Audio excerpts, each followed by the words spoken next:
daily life that you do which make women feel safer? I'm not sure if I do anything. Now, see, this is the point, okay? This is the point. Most men do not think it is anyhow, anyway, or ever their responsibility to make women feel safe. Because they think, and they might be genuinely right, okay? They think they are not a predator. They are not a threat. They would never hurt a soul. Which might 100% genuinely be true, you know? But can we see that? No. If a man walks behind me in the darkness, can I see that he's genuinely a good guy? Can I see if he's a gay man? Can I see if, I don't fucking know, he's very aware of sexism and male privilege and all these things, right? I can't see that. The only thing I see is a man. The only thing I see is a potential threat.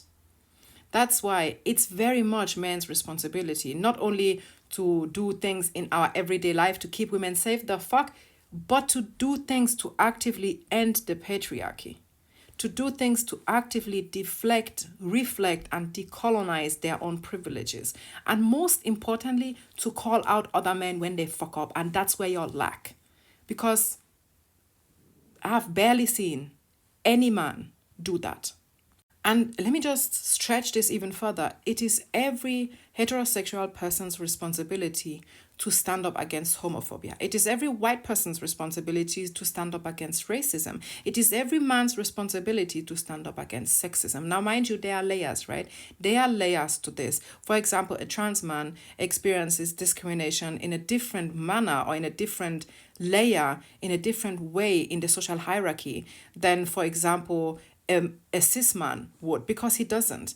However, if the cis man is a black man, that's a different story. So there are layers to discrimination, and there are layers to privilege, there are layers to, social hierarchies and all that. But at the end of the day, let's never forget that it is a cis man's responsibility to end the patriarchy. The same way it is a white person's responsibility, irrespective of your gender or your heritage or your nationality. As long as you look like this, it's your responsibility to stand up against racism. It's your responsibility to deflect and decolonize your own whiteness. And it's your responsibility to check other white people, because that educational work can never be in the hands of black people, can never be in the hands of indigenous people, can never be in the hands of POCs, can never be in the hand of, when we were talking about sexism and misogyny and the patriarchy, can never be in the hands of women. However, because of the system we live in, those educational that educational content and the educational work when it comes to deconstructing those systems comes from the people that are already marginalized by those systems: women, black people, indigenous people, people of color, people that belong to the LGBTQIA plus family, etc., etc. You get the point, right? But there has to be a shift in responsibility and a shift in actions, because it cannot literally not be the responsibility of the people that are marginalized by this system to stand up against the very same system that wants to see them fall. You don't expect me to take it up with a man just because he thinks I'm lesser than, just because I'm a woman. Absolutely not. I'm not going to waste a single breath of air on your sorry self. That's another man's job. And as long as we are living in a society where a man can put on the internet while he's fucking vacuuming his own house or playing with his own children and put shit in the caption like, help her out, you guys got these kids together, help her out around the house, this is your house too, and people be clapping, we will never be free. We will never be free, because the bar for men is in hell. The same way the bar for white people is in hell. Because tell me why the entire fuck somebody like Jane Elliott, that has said problematic shit over and over again, somebody like Robin DiAngelo, that, mind you, has no personal experience of racism, because we do not, gets to write a book and make 6 fucking figures with that book. Because the bar for white people is beyond fucking hell. Because why is there somebody like Ijoma Olu that wrote a book that is way more educational, because she speaks from her own perspective as a black woman in a white, predominantly white society? That book is barely known to anybody. There are so many books, so many resources, so many really good examples of black people talking about their living realities. They have put so much work out there. We do not need, technically speaking, a single white person to speak about racism, because we do not experience it. Now, is it our responsibility? Absolutely, yes. But how do you do that in the right way? Now, before you come for me, yeah, I know. I talk about racism from morning till night, okay? I know that. But why? Because black people made me understand. Do you think I magically woke up one morning and I was like, hey, my whiteness is actually a problem. Racism is actually a problem. I think I should be making videos. No, no. I was a fucking Karen, okay? I've said this more times than I can count. I was somebody that will pull up Wikipedia and tell you, listen, see, black people can be racist too. Racism is just a discrimination of one race over another. I was that person. I was that bitch, okay? I was never that bitch to say the N-word or shit like that. Don't fucking get me wrong. But from denying racism to saying the N-word, we are at the same fucking, it's the same fucking thing. Like, you do not need to run around shouting slurs for you to be racist. And I have come to the understanding of that because black people put their emotional labor into me. And it's my fucking responsibility to carry that to other people. Yes, I don't have the experience of racism. And technically speaking, you don't need to.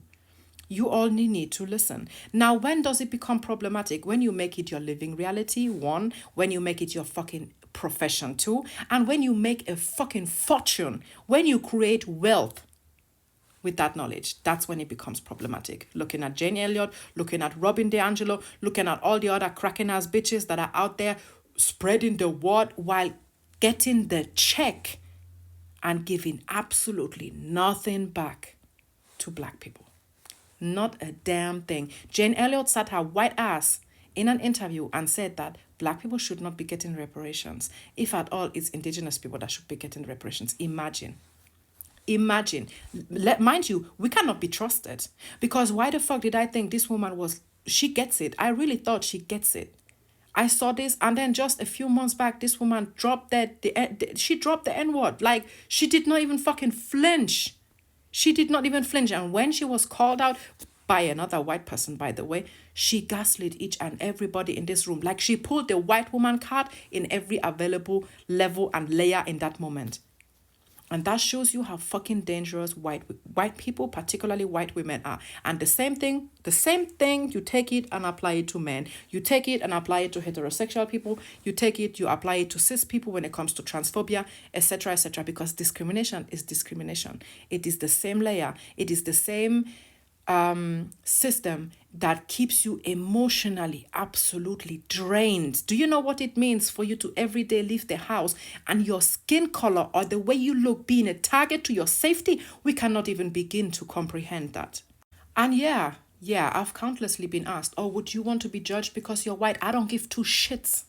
Okay, because I'm not a fragile little butterfly like you. Okay, if a black person tells me, man, please stay in your lane, you're white, I don't want nothing to do with you, I will respect that because I'm grown enough and not non-fragile enough to know that that's not a personal attack. It's a systemic issue that we caused and we keep on enabling. So if somebody judges me from my whiteness, that's very much their right. And that's not racism, that's a consequence of racism, okay? Y'all are so fucking dense that you can't even make the difference between racism and consequences of racism. Because avoiding somebody because people like me, people like you, people that look like us have been historically a fucking danger to everybody that does not look like us is not racism, you dumb bitches. That's a fucking consequence of racism. And the fact that you can't comprehend that tells me everything I need to know about you.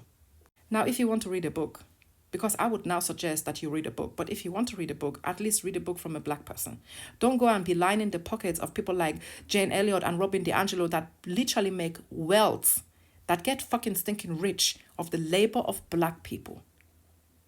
The fuck? Oh, and while we're at it, stop fucking praising men.